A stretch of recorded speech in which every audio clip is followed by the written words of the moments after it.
Hi hello నమస్తే welcome to my channel. ఎలా ఉన్నారు? అందరూ బాగున్నారా? ఈరోజు మనం హీట్ ట్రాన్స్ఫర్ సబ్జెక్ట్లో హీట్ ఎక్స్చేంజర్స్ మనకి తెలుసు కదండి, రెండు మెథడ్స్ ఉన్నాయని. ఒకటి ఎల్ఎంటీడీ, ఇంకోటి ఎన్టీయూ అని తెలుసు కదా. ఆల్రెడీ మనం ఎల్ఎంటీడీ మోడల్ని మనం కంప్లీట్ చేస్తాం. ఆల్మోస్ట్ అన్ని మోడల్స్ని కూడా నేను చెప్పేశాను. సో ఇప్పుడు ఎన్టీయూ గురించి తెలుసుకునే ముందు మనకి ఇంకా అంటే పేపర్ అనేది ఇంకా టఫ్గా అవ్వాలి అంటే కొన్ని మోడల్స్ అయితే అడుగుతున్నాడు అనమాట. సో ఇప్పుడు ఆ మోడల్స్తో అసలు ఎలాంటి మోడల్స్ అడుగుతున్నాడు, ఏంటి ఆ ప్రాబ్లమ్కి సొల్యూషన్స్ ఏంటి అన్నది ఈ వీడియోలో చూద్దాం. నేను ప్రాబ్లం నోట్ చేసుకొని వస్తాను.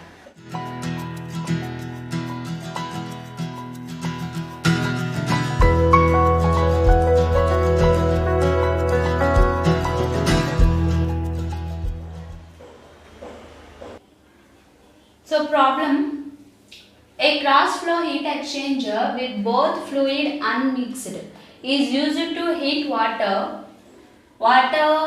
specific heat ichadu from 50 degrees to 90 degrees flowing at the rate of 1.0 kg per second. Determine the overall heat transfer coefficient if the hot engine oil CP ichadu alage flowing at the rate of 3 kg per second enters at 100 degrees centigrade. The heat transfer area is 20 meters. So first నుంచి చెప్తున్న models ప్రకారం చూసుకుంటే మనకి 3 temperatures కనుక ఇస్తే ఎల్ఎంటీడీ మోడల్లో చేయాలని చెప్పాను కదండి. ఇది దానికి కొంచెం డిఫరెన్స్ అనమాట. ఇక్కడ మనకి ఫస్ట్ లైన్లోనే తెలిసిపోతుంది ఏంటి చూడండి. A cross flow heat exchanger with the both fluid unmixed ఏంటండి, with both fluid unmixed. So ఇలా మనకి ఏంటంటే మనకి ఇందులో కొన్ని టైప్స్ కూడా ఉంటాయి. One fluid is not mixed, another fluid is mixed అని చెప్పేసి మనకి ఇస్తూ ఉంటాడు అనమాట. ఇలా కనుక ఇస్తే నేను ఇప్పుడు చెప్పబోయే విధంగా మనం సొల్యూషన్ అన్నది చేయాలి. సో ఇప్పుడు మన ఇచ్చిన ప్రాబ్లం ప్రకారం మనం గివెన్ డేటా అన్నది నోట్ చేసుకుందాం. Given data. సో ఫస్ట్ మీరు ఏం చేస్తారంటే A cross flow heat exchanger with both fluid unmixed అన్నది మీరు రాయాలి. ఎందుకంటే అది మనకి మెయిన్ రిక్వైర్మెంట్ పాయింట్ కాబట్టి మీరు దాన్ని రాయాలి. ఓకేనా? మీరు రాయండి, నేను ఇక్కడ రాయట్లేదు, నాకు ప్లేస్ కొంచెం సరిపోదు కదా అందుకని చెప్పి. So use to heat water అంటే మనకి ఫస్ట్ ఏమి ఇచ్చాడు, స్పెసిఫిక్ హీట్ ఆఫ్ వాటర్ అనేది ఇచ్చాడు. ఏమి ఇచ్చాడండి, స్పెసిఫిక్ హీట్ ఆఫ్ వాటర్ అంటే సిపి.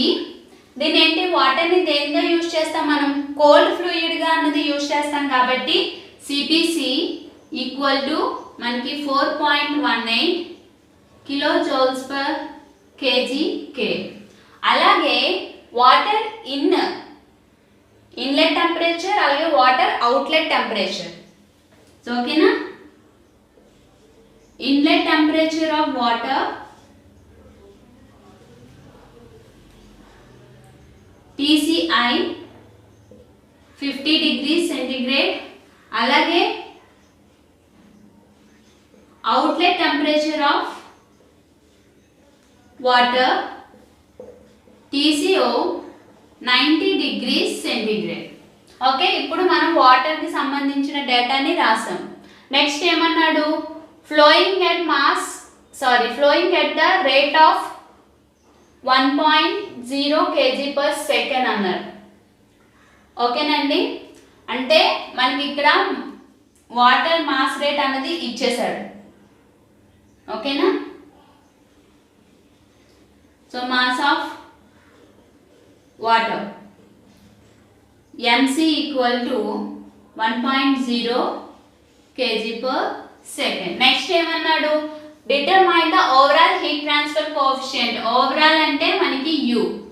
ఓకేనా, ఓవరాల్ అంటే మనకి ఏంటండి U అన్నది మనం ఫైండ్ అవుట్ చేయాలి. సో హాట్ ఇంజిన్ ఆయిల్ అంటే hot fluid, engine oil CP అంటే specific heat of oil CPH ఎంత ఇచ్చాడు, 1.9 kilojoules per kg kelvin. Next flowing mass rate అనేది ఇచ్చాడు. So mass rate of oil m h అనేది ఎంత ఇచ్చాడు, 3 kg/s అనేది ఇచ్చాడు. అలాగే ఎంటర్స్ అట్ 100 degrees సెంటిగ్రేడ్, అంటే ఈ హాట్ ఫ్లూయిడ్ అంటే ఎంత టెంపరేచర్తో మనకి ఇన్ అవుతుందండి, 100 degrees సెంటిగ్రేడ్ దగ్గర ఇన్ అవుతుంది. So inlet temperature of oil THI equal to 100 degrees centigrade. ఓకేనా. నెక్స్ట్ ఇంకేమి ఇచ్చాడు, the heat transfer area.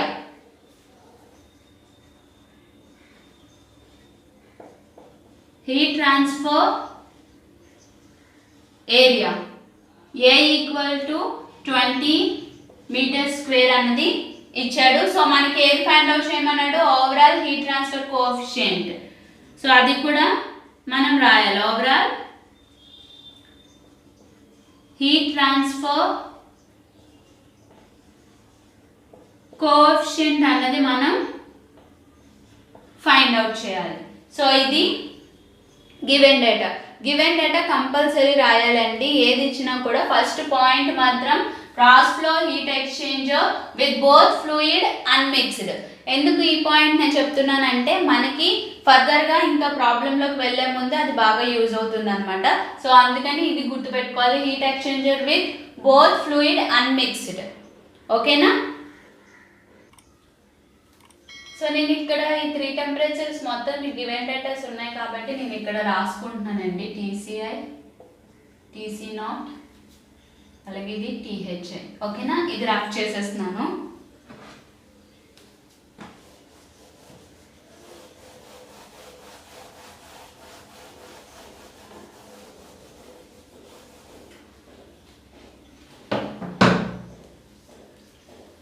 So సొల్యూషన్లోకి వచ్చేసరికి the rate of heat transfer coefficient Q equal to UA delta T LM. ఓకేనా, మనకి ఈ formula మనకి తెలిసిందే కదండి. సో దీని తర్వాత మనం ఏం చేయాలి, ఈ స్టెప్ ఈ ఫార్ములా రాసుకున్న తర్వాత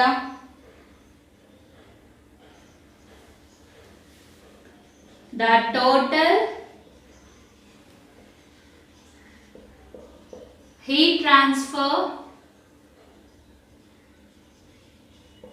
the total rate of heat transfer from energy balance. Okay, from energy balance నుంచి మనం ఇప్పుడు total rate of heat transfer అనేది చేసుకోవాలి. So Q equal to m dot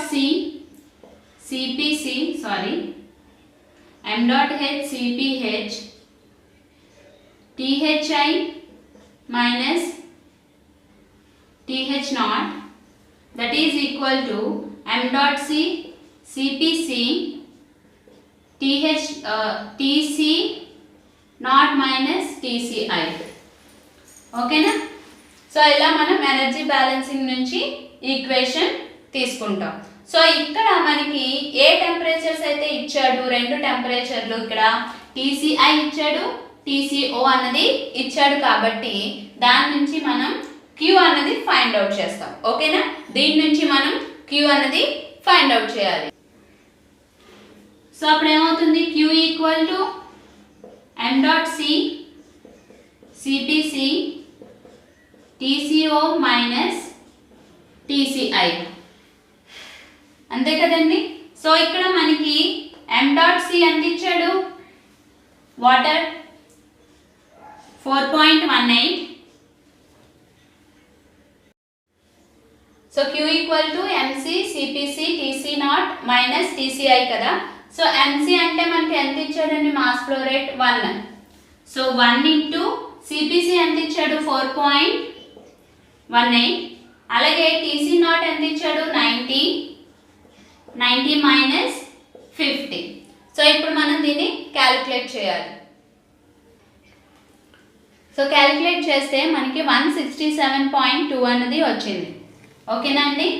ఎంత వచ్చింది? 167.2. దీనికి యూనిట్స్ ఏమవుతాయి? Kilowatts. ఎందుకంటే ఇక్కడ మనం అన్ని కూడా కిలో జౌల్స్లో తీసుకున్నాం కాబట్టి ఇక్కడ మనకి కిలో వాట్స్లో వస్తాయి. సో ఇది వచ్చింది కాబట్టి దీని నుంచి మనకి ఏం టెంపరేచర్ తెలుసు? ఓన్లీ THI తెలుసు కదా. Only inlet temperature of the hot oil 100 degrees ఇచ్చాడు, కానీ అవుట్లెట్ టెంపరేచర్ అనేది ఇవ్వలేదు. సో కాబట్టి దీని నుంచి ఈ Q అనేది ఫైండ్ అవుట్ చేసాం కదా. సో దీని నుంచి మనం ఇప్పుడు TH0 అనేది ఫైండ్ అవుట్ చేయాలి.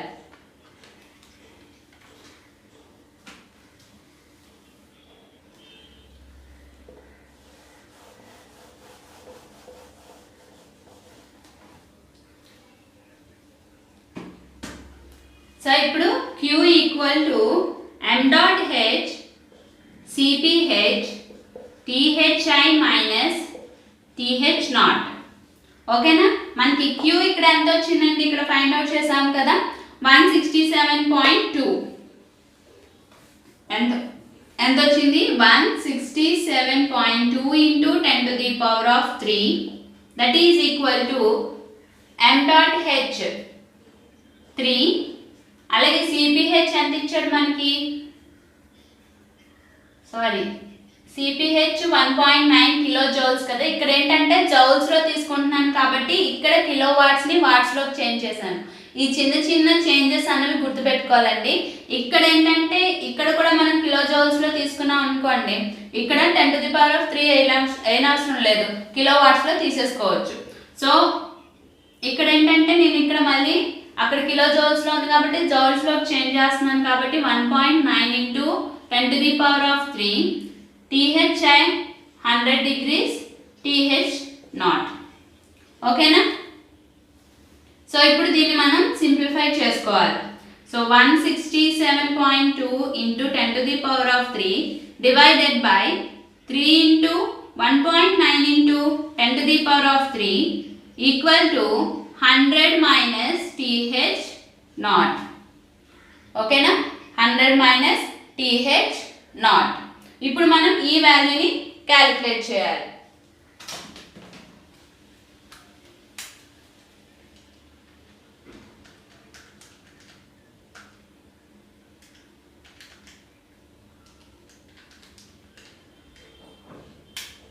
సో మనకి క్యాలిక్యులేట్ చేస్తే 29.33 అనేది వచ్చింది. Okay, 29.33 equal to 100 minus TH0.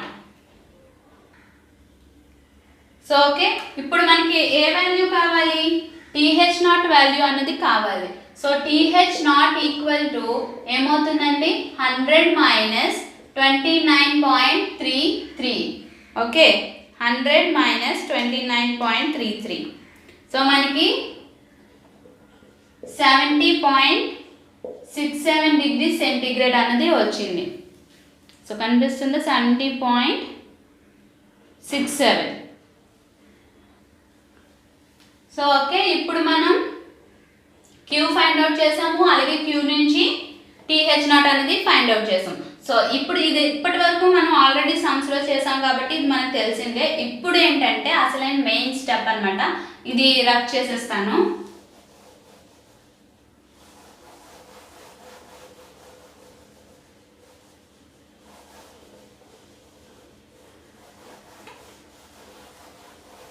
So ఇక్కడ మనకి ఒక పాయింట్ అయితే ఇచ్చాడు కదా, cross flow heat exchanger with both fluid and mixed అని. సో అది మనం ఇక్కడ నోట్ చేసుకోవాలి.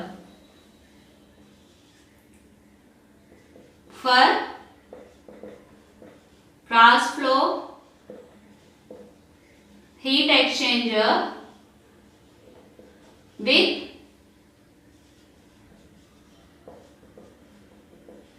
both fluid and mixed. So ఇప్పుడు మనం డేటా బుక్ అనేది ఓపెన్ చేయాలి. డేటా బుక్లో పేజ్ నెంబర్ 152.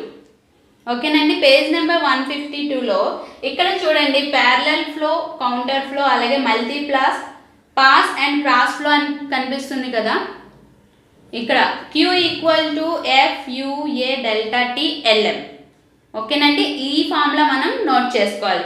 ఏంటండి, Q equal to FUA delta T LM. అంటే UA డెల్టా T LM అనేది మనకి తెలుసు, కానీ ఇక్కడ క్రాస్ ఫ్లో అన్నాడు కాబట్టి ఇక్కడ ఏమైంది, F అనేది యాడ్ అయింది. సో F అంటే ఏంటంటే మనకి ఇక్కడ చూసారా నోటేషన్స్లో F equal to correction factor. ఓకేనండి, correction factor depending on RP and type of exchanger. So ఇప్పుడు మనం ఏం చేయాలి, RP వాల్యూస్ని మనం ఫైండ్ అవుట్ చేయాలి. ఓకేనా, ఇప్పుడు RP వాల్యూస్ని ఫైండ్ అవుట్ చేస్తే మనకి F అన్నది తెలుస్తుంది. సో F అంటే మనకి ఏమన్నాడు, కరెక్షన్ ఫ్యాక్టర్ అని అన్నాడు. సో కరెక్షన్ ఫ్యాక్టర్ అన్నది ఏ వాల్యూస్ మీద డిపెండ్ అయి ఉంటుంది అని అన్నాడు, depending on RP values. So ఈ RP వాల్యూస్ ని మనం ఎలా క్యాలిక్యులేట్ చేయాలి, దీని యొక్క అసలు ఫార్ములాస్ ఏంటి, అసలు ఫార్ములాస్ తెలిస్తేనే కదా RP వాల్యూ అనేది తెలుస్తుంది, దీన్ని బట్టి మనకి ఈ ఫ్యాక్టర్ అనేది తెలుస్తుంది. సో ఎలా ఫైండ్ అవుట్ చేయాలి, సో వాడు ఇచ్చింది ఏంటి, మనకి ఒకే ఒక హింట్ ఇచ్చాడు, ఏంటి, cross flow heat exchanger with unmixed fluids. So మనకి అలా మనం డేటా బుక్లో పేజెస్ అనేది రివర్స్ చేస్తే మనకి ఇక్కడ చూసారా కరెక్షన్ ఫ్యాక్టర్ ప్లాట్ అని చెప్పేసి ఒక గ్రాఫ్ అయితే కనిపిస్తుంది. Okay, so correction factor plot for exchanger with 1 shell pass and 2, 4 or multi pass tube passes. ఓకేనా, మనకు కావాల్సింది ఏంటి, బోత్ ఫ్లూయిడ్ అన్మిక్స్డ్. సో అది మనం చూసుకోవాలి. సో ఇక్కడ చూడండి నెక్స్ట్ ఏంటి, 8 or any multiple number of tube passes ఇచ్చారు, తర్వాత 1 fluid mixed other fluid unmixed అని ఇచ్చాడు. సో నెక్స్ట్ పేజ్లో correction factor plot for single pass cross flow exchanger both fluid unmixed. Okay, మనకు కావాల్సింది అదే కదా. సో ఇది పేజ్ నెంబర్ 162 కనిపిస్తుందా. సో పేజ్ నెంబర్ 162లో correction factor plot for single pass cross flow exchanger both fluid unmixed. So ఇక్కడ మనకు ఒక గ్రాఫ్ ఉంది, ఇక్కడ P వాల్యూ, P ఫార్ములా, అలాగే ఇక్కడ R ఫార్ములా కూడా ఇచ్చాడు. మీకు కనిపిస్తుందో లేదో, కనిపిస్తుందా, ఇగోండి ఇక్కడ P ఫార్ములా ఇచ్చాడు, ఇక్కడ R ఫార్ములా అనేది ఇచ్చాడు. సో అవి మనం ఇప్పుడు నోట్ చేసుకుందాం.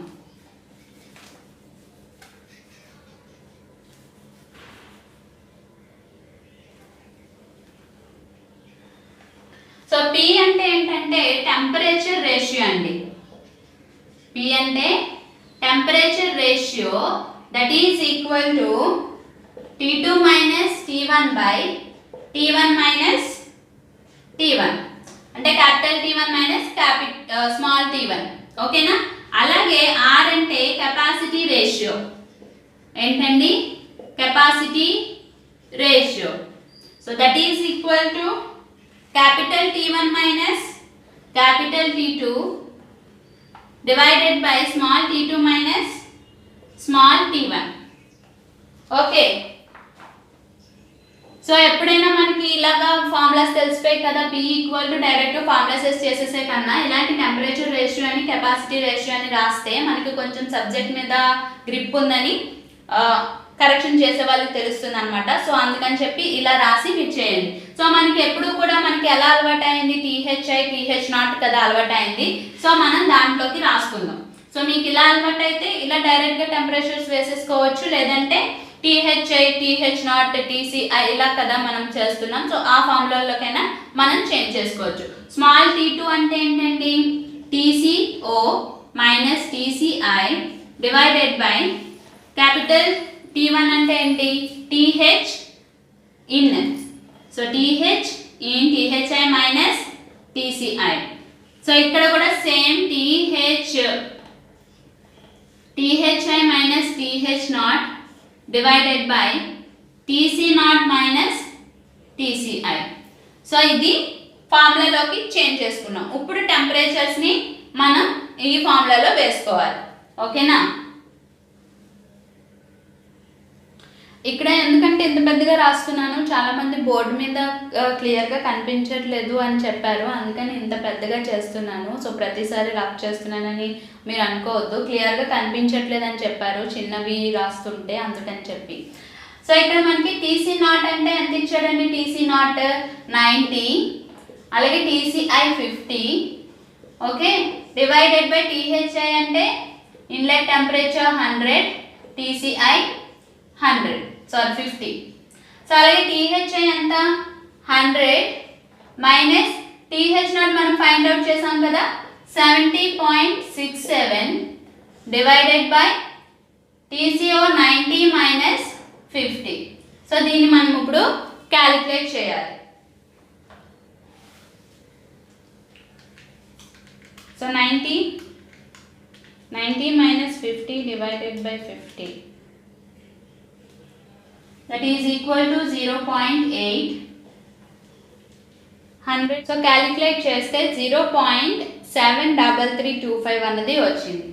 ఓకేనండి, 0.7325. సో ఓకే, ఇప్పుడు మనకి పి వాల్యూ వచ్చింది, ఆర్ వాల్యూ వచ్చింది, మనకి ఎఫ్ అనేది ఇప్పుడు ఎలా ఫైండ్ అవుట్ చేయాలి? సో మనకి ఇక్కడ డేటా బుక్ ఓపెన్ చేస్తే ఇక్కడ మనకి గ్రాఫ్ అన్నది కనిపిస్తుంది కదండి, గ్రాఫ్ ఇగోండి. సో ఇక్కడ ఏంటంటే ఇది ఈ కిందనే పి వాల్యూస్ ఇచ్చాడు డైరెక్ట్గా, ఇవి పి వాల్యూస్ అనమాట. సో ఈ కర్వ్స్ కనిపిస్తున్నాయి కదా, ఇదేంటంటే ఆర్ వాల్యూస్, ఇవి ఆర్ వాల్యూస్. దీని ప్రకారం మనం ఇప్పుడు ఏం చేయాలంటే పి వాల్యూ మనకి ఎంత వచ్చిందండి? పి వాల్యూ టెంపరేచర్ రేషియో ఎంత వచ్చింది? 0.8 అన్నది వచ్చింది కదా. సో ఇక్కడ 0.8 ఎక్కడ ఉంది? సో ఇక్కడ ఉంది 0.8, ఓకేనా. సో 0.8 దగ్గర నెక్స్ట్ ఆర్ కెపాసిటీ రేషియో ఎంత వచ్చింది? 0.73325 అంటే 0.734 అలా అనుకుందాం. సో ఇక్కడ మనకి 0.8 దగ్గర 0.7, సో 8 పాయింట్ ఇది 0.73. సో ఇక్కడ 8 కదా, 0.678, 7 అంటే మధ్యలో వస్తుంది. So 0.733, okay, 0.733. సో ఇక్కడికి ఇలా మ్యాచ్ టచ్ అవుతుంది అనమాట. అంటే ఇక్కడ ఒక ఆర్క్ కనుక వచ్చినట్టయితే 0.8కి 6కి మధ్యలో ఒక ఆర్క్ కనుక వస్తే, సో 0.8 నుంచి ఆ పాయింట్ ఎక్కడికి టచ్ అవుతుందో ఆ పాయింట్ దగ్గర నుంచి వాల్యూ అన్నది మనం ఇక్కడ నోట్ చేసుకోవాలి, ఓకేనా. సో అలా కరెక్ట్గా చూస్తే మనకి 0.8 నుంచి 0.7 దగ్గర చూస్తే 0. సో ఇంకా కిందకే కదా వస్తుంది. సో 0.8 అంటే 0.7 దగ్గర మధ్యలో వస్తుంది అనమాట. అంటే కరెక్ట్గా చూస్తే 0.76 అలా వస్తుంది, ఓకేనా. సో 0.760 అనుకుందాం, ఓకే.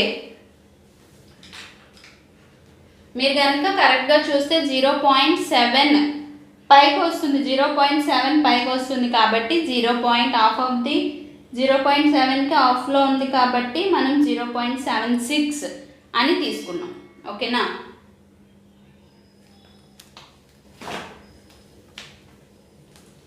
సో ఇప్పుడు మనకి ఎఫ్ ఈక్వల్ టు ఎంత వచ్చిందండి? 0.760 అన్నది వచ్చింది. సో ఇక్కడ మనకి ఎఫ్ అనేది తెలుసు, యు అన్నది ఫైండ్ అవుట్ చేయాలి, ఏరియా వాడు ఇచ్చేసాడు. సో డెల్టా టీ ఎల్ఎం అన్నది ఇప్పుడు మనం ఫైండ్ అవుట్ చేయాలి.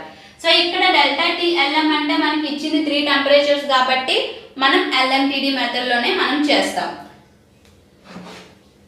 సో ఇక్కడ మీరు ఇది చేసినప్పుడు అంటే పిఆర్ఎఫ్ అన్నది ఫైండ్ అవుట్ చేసినప్పుడు మీరు ఒకసారి ఇలా గ్రాఫ్ గీసి జస్ట్ చెప్పండి అనమాట. అంటే మీరు ఎక్కడైతే వాల్యూస్ తీసుకున్నారో సో అక్కడ మనకి 0.760 వచ్చినట్టు, అలాగే ఇక్కడ 0.8, ఈ కర్వ్ ఏదైతే ఉందో దీన్ని ఎంత వచ్చింది? 0.7335.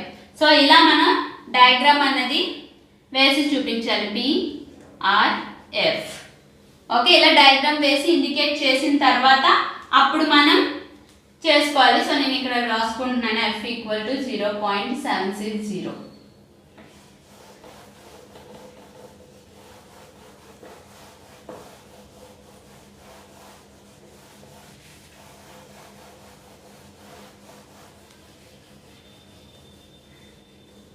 సో ఓకే, ఇప్పుడు డెల్టా ఎల్ఎం ఇక్కడ ఏంటి మనకి క్రాస్ ఫ్లో అంటే మనకి ఇక్కడ ఎలా కన్సిడర్ చేసుకోవాలంటే కౌంటర్ ఫ్లోగా మనం కన్సిడర్ చేసుకోవాలి. ఓకేనా, కౌంటర్ ఫ్లోకి ఎల్ఎంటిడి టెంపరేచర్ డిఫరెన్స్ అనేది మనం ఫార్ములా అనేది రాసుకోవాలి. సో ఎలా తెలుసు కదండి, మళ్ళీ సేమ్ మనం వెళ్తాము. సో కౌంటర్ ఫ్లో దగ్గర delta T LM for counter flow అండి. T1 అంటే THI minus TC not minus TH not minus TCI divided by ln THI minus TC naught divided by TH naught minus TCI. So ఇది formula. So ఈ ఫార్ములాలో మనం ఇప్పుడు వాల్యూస్ని వేసుకోవాలి.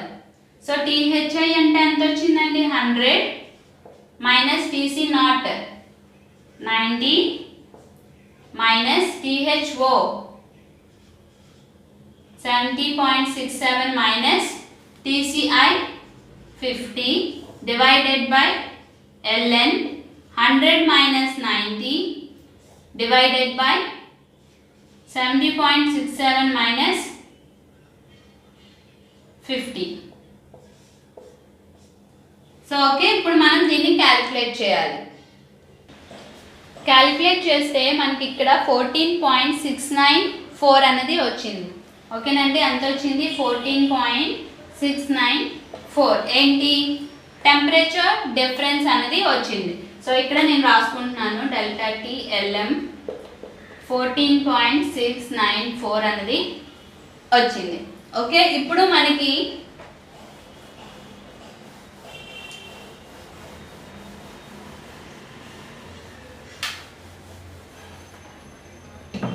ఇక్కడ రాసుకున్న ఫార్ములా ప్రకారం చూసుకుంటే ఎఫ్ తెలుసు, ఏ తెలుసు, డెల్టా టీ అనేది తెలుసు. సో కానీ మనకి ఏది ఫైండ్ అవుట్ చేయమన్నాడు, determine the overall heat transfer coefficient U అనేది ఫైండ్ అవుట్ చేయమన్నాడు. So Q equal to FUA delta T LM, ఇది కదా మనకి ఫార్ములా. సో మనకి యు అన్నది కావాలి. సో యు ఈక్వల్ టు ఏమవుతుందండి Q by FA delta T LM. Okay, Q by FA delta T LM. So ఇక్కడ మనకి Q అంటే 167.2 ఇంటూ 10⁻³ డివైడెడ్ బై F అంటే 0.760 into area 20 into temperature difference ఎంత వచ్చిందండి 14.694. సో ఇప్పుడు మనం దీన్ని క్యాలిక్యులేట్ చేయాలి. Into 20 into 0.760 divided by 167 into 10⁻³ divided by answer. So మనకి U ఈక్వల్ టు 748.55 అనేది వచ్చింది. కనబడుతుందా? So 748.55. So watt per metre square kelvin. U equal to మనకి ఆన్సర్ ఇంత వచ్చిందనమాట. సో దీంతో మనకి ఏదైతే ఫైండ్ అవుట్ చేయమన్నాడో అది మనం ఫైండ్ అవుట్ చేస్తాం. సో ప్రాబ్లం అంతా అయిపోయిన తర్వాత మనం ఏది రాయాలండి, రిజల్ట్ అన్నది కంపల్సరీగా రాయాలి. సో రిజల్ట్లో ఏం రాస్తారు, మనం ఏవేవైతే ఫైండ్ అవుట్ చేసామో Q ఫైండ్ అవుట్ చేసాం. సో Q వాల్యూ రాయాలి. అలాగే TH not, next P value, R value, అలాగే F వాల్యూ, అలాగే delta T LM value and next U value. So ఇవన్నీ కూడా మనం రిజల్ట్లో రాయాలి. ఇదేంటంటే కొంచెం ఇంకా టఫ్గా అడగాలి అనుకుంటే మనల్ని ఇంకా కన్ఫ్యూజ్ చేయడానికి మనకి ఇలాంటి ప్రాబ్లమ్స్ అయితే అడుగుతాడు. సో చాలా సింపుల్గా చేసేవచ్చు. జస్ట్ మనకి ఏంటంటే ఈ పిఆర్ఎఫ్ అనేది మనకి యాడ్ అవుతుంది, అదొక సెక్షన్లో యాడ్ అవుతుంది అంతే. ఇదో ఎక్స్ట్రాగా చేయాల్సి ఉంటుంది అంతే, అంతకుమించి ఇంకేమీ పెద్ద ప్రాబ్లం అయితే కాదు. కాకపోతే ఇక్కడ ఇచ్చిన కండిషన్ని బట్టి మనం పిఆర్ అనేది చూసుకొని ఎఫ్ వాల్యూ అనేది కరెక్ట్గా చేయటం అనేది మనం అలవాటు చేసుకోవాలి. ఓకేనా ఫ్రెండ్స్, ఇది ఈ వీడియో కనుక నచ్చినట్టయితే లైక్ చేయండి, షేర్ చేయండి. అలాగే మన ఛానల్ని ఫస్ట్ టైం కనుక చూస్తున్నట్టయితే ప్లీజ్ అండి సబ్స్క్రైబ్ చేసుకోండి. అలాగే మీ ఫ్రెండ్స్ అందరికీ కూడా ఫార్వర్డ్ చేయండి. ఓకేనా, థ్యాంక్ యూ ఫర్ వాచింగ్.